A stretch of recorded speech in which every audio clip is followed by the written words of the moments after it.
هذه وقفة مع قول ربنا جل وعلا في سورة التحريم: يا أيها الذين آمنوا قوا أنفسكم وأهليكم نارا وقودها الناس والحجارة عليها ملائكة غلاظ شداد لا يعصون الله ما أمرهم ويفعلون ما يؤمرون.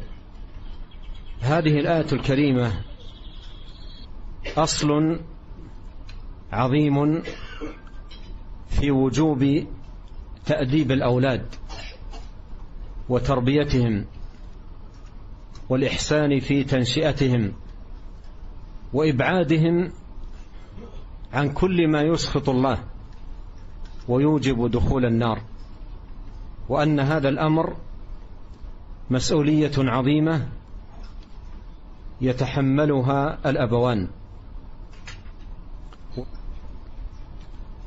ويعين على هذه التربية أمورا عديدة لا بد من الاهتمام بها، وأسأل الله عز وجل أن ييسر بيانها وإيضاحها، وما التوفيق إلا بالله. أولا العناية بالدعاء والإلحاح على الله سبحانه وتعالى فيه، أن يهديهم وأن يصلحهم وأن يجنبهم الفتن وأن يجعلهم ذرية صالحة. وهذا الدعاء لا يبدأ من حين وجود الأبناء، بل حتى قبل الوجود، قبل أن يوجد الأبناء تسأل الله عز وجل أن يرزقك الذرية الصالحة. ولهذا ذكر الله سبحانه وتعالى في دعاء عباد الرحمن في أواخر سورة الفرقان: ربنا هب لنا من أزواجنا وذرياتنا قرة أعين واجعلنا للمتقين إماما. وذكر سبحانه وتعالى من دعاء إبراهيم الخليل عليه السلام: رب اجعلني مقيم الصلاة ومن ذريتي ربنا وتقبل دعاء. وفي الحديث 3 دعوات لا ترد، ومنها دعوة الوالد لولده، دعوة الوالد لولده، فدعوة الوالد لولده مستجابة، فيحرص أن يكون داعيا لولده لا داعيا عليه. لأن بعض الآباء عندما يغضب من ابنه ربما بادر إلى الدعاء عليه، حتى إن بعض الآباء إذا أخطأ ابنه في أمر من أمور الدنيا أو المصالح الدنيوية أو حاجات الأب الدنيوية ربما دعا على ولده بدخول النار أو أن يبعده الله من رحمته أو يلعن مثلا ولده أو نحو ذلك والعياذ بالله. أين عقل هذا الأب؟ أين تفكيره الصحيح؟ هذا الأمر الأول. الأمر الثاني أن يحرص الأب على أن يكون قدوة لأبنائه، وأمر سبق بيانه، بأن يكون متحليا بالخير معتنيا بفرائض الإسلام واجبات الدين، أن يكون مبتعدا عن الحرام ومبتعدا عن الآثام. وفي الغالب الابن يحاكي والده ويقلده وينظر إلى أعمال والده وتصرفاته، وينشأ في الغالب على ذلك، وينشأ ناشئ الفتيان منا على ما كان عوده أبوه، فينظر على ما اعتاد عليه والده والأعمال التي كان عليها والده، فيحاكي والده ويقلد في أعماله وأوصافه وتصرفاته. ولهذا يقال الولد سر أبيه. وهذا يستوجب من الأب أن يتقي الله عز وجل في أبنائه بأن يكون قدوة صالحة لهم في الاستقامة والطاعة والمحافظة على عبادة الله سبحانه وتعالى، الفرائض والقيام بالطاعات والبعد عن المنكرات والمحرمات.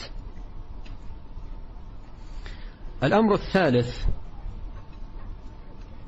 الاجتهاد في التربية والتأديب، لأن هذه مسألة تحتاج إلى صبر، مثل ما قال الله عز وجل: وأمر أهلك بالصلاة واصطبر عليها. ما يصلح الملل في هذا المقام، بل اصبر على أبنائك، اصبر على أيضا التفاوت في الأخلاق بين الأبناء، تفاوت في التعامل. خذ العفو وأمر بالعرف وأعرض عن الجاهلين. فيحرص على تأديبهم، تربيتهم، متابعتهم، ملاحظتهم، توجيههم، مناصحتهم، إرشادهم بشكل يومي ومستمر. إن كان خيرا شجع عليه، وإن كان منكرا حذر منه ونهى عنه، يبين لهم الواجبات والفرائض ويحثهم عليها، وينهاهم عن المنكرات والمحرمات، ويحرص على إبعادهم عنها. وهذا أمر كما أشرت يحتاج إلى مداومة ومجاهدة واستمرار ومتابعة. الأمر الرابع من الأمور التي ينبغي العناية بها في هذا المقام، مقام تربية الأبناء، توفير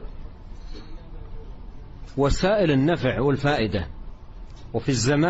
وفي هذا الزمان كما أنه وجد كثير من الوسائل التي تفضي بالناس إلى الفساد والهلاك، فإنه أيضا في المقابل وجدت وسائل كثيرة لم تكن موجودة قبل تفضي بالناس إلى الخير والصلاح والاستقامة. فيحرص على توفير الوسائل المفيدة النافعة لأبنائه من محاضرات ومواعظ ودروس ومؤلفات وخطب وكلمات وغير ذلك من الأشياء المفيدة النافعة للأبناء في تربيتهم، ويحثهم على حسن الاستفادة منها والانتفاع. الأمر الخامس أن يتقي الله عز وجل في أبنائه بتجنيبهم وسائل الفساد وطرائق الشر من القنوات الفضائية المفسدة ومواقع الانترنت الموبوءة المهلكة وغير ذلك من الوسائل التي كثرت في هذا الزمان. وإذا اضطر إلى بعض هذه الأشياء، أعني بعض هذه الأجهزة، إذا اضطر إليها ورأى أنه مضطرا إليها، فلا بد من متابعة دقيقة حتى لا تكون تلك الأجهزة سببا لهلاك ابنه، إما بشبهات مفسدة لعقله أو شهوات مفسدة لدينه وعبادته وطاعته لربه سبحانه وتعالى. الأمر السادس أن يحرص على الرفقة للأبناء وتوجيههم على حسن الاختيار للرفقاء والأصحاب. وقد قال عليه الصلاة والسلام: المرء على دين خليله فلينظر أحدكم من يخالل. وقال عليه الصلاة والسلام: مثل الجليس الصالح والجليس السوء كحامل المسك ونافخ الكير. أما حامل المسك فإما أن يحذيك أو أن تبتاع منه أو أن تجد منه رائحة طيبة، ونافخ الكير إما أن يحرق ثيابك أو أن تجد منه رائحة خبيثة. فالصاحب مؤثر في صاحبه ولا بد.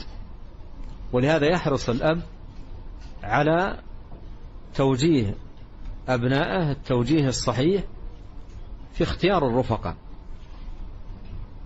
رفقاء الخير والصلاح والاستقامة والمعونة على المصالح الدينية والدنيوية، وفي الوقت نفسه يحرص على إبعادهم عن رفقاء السوء وخلطاء الفساد. الأمر السابع أن يتذكر الأب وكذلك الأم أن هذه التربية وهذا التأديب وهذه المتابعة للأولاد مسؤولية، واجب ديني مطلوب منه ويحاسب عليه يوم يلقى الله سبحانه وتعالى.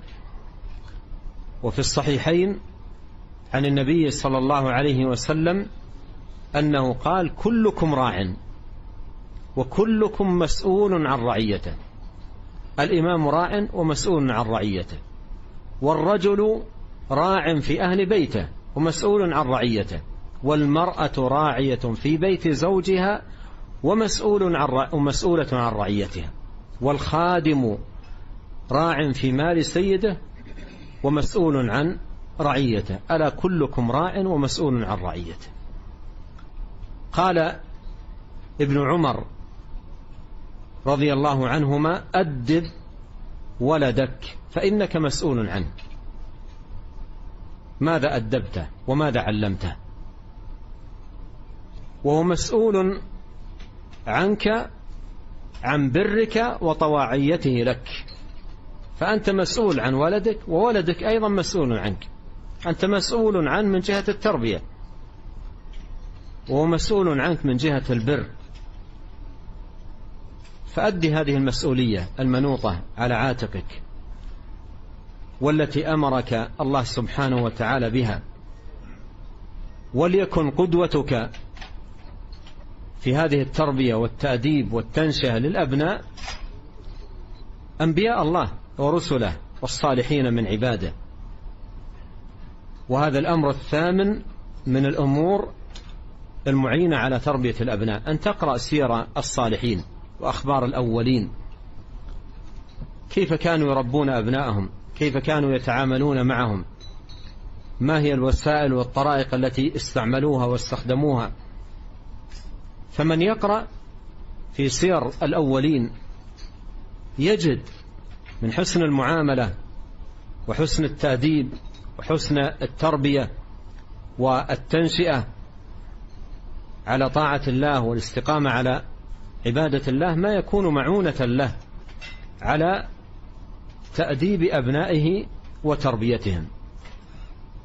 الأمر التاسع ألا تستعجل النتيجة، لأن بعض الآباء ربما يرى على ابنه خطأ أو منكرا فينهى مرة ومرتين وثلاث ثم يصاب بشيء من اليأس والقنوط.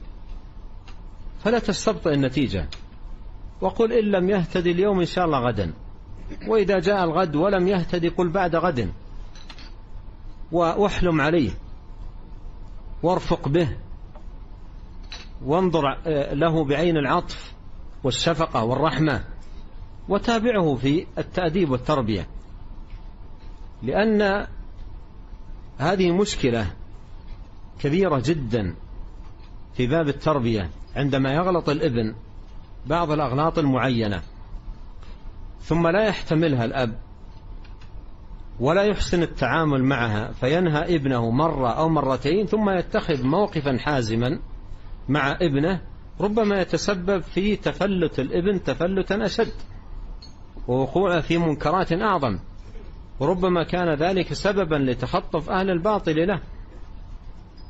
لكن عندما لا يستبطئ الأب النتيجة ويحلم ويتودد ويصبر وينصح المرة والثنتين والثلاث ويبحث عن الطرائق المفيدة النافعة في هذا الباب، فإنها بإذن الله تبارك وتعالى تثمر له الثمرات العظيمة النافعة. الأمر العاشر ولعلي أختم به، ألا وهو الاهتمام والتركيز على أمر الصلاة، الاهتمام والتركيز على أمر الصلاة والمحافظة عليها. قال عليه الصلاة والسلام: مروا أولادكم بالصلاة ل7 واضربوهم عليها ل10 وفرقوا بينهم في المضاجع. فيعتني بالدرجة الأولى بأمر الصلاة. قال الله تعالى: وأمر أهلك بالصلاة واصطبر عليها لا نسألك رزقا. وقال عن نبيه إسماعيل عليه السلام: وكان يأمر أهله بالصلاة. فتعتني بالدرجة الأولى بالصلاة. والله جل وعلا قال عن الصلاة: إن الصلاة تنهى عن الفحشاء والمنكر. فالصلاة معونة ومزدجر، معونة على الطاعات الأخرى، ومزدجر أيضا عن المعاصي والآثام. وأسأل الله الكريم رب العرش العظيم بأسماء الحسنى وصفاته العليا وبأنه الله الذي لا إله إلا هو أن يصلح لنا أجمعين النية والذرية. اللهم أصلح لنا أجمعين النية والذرية.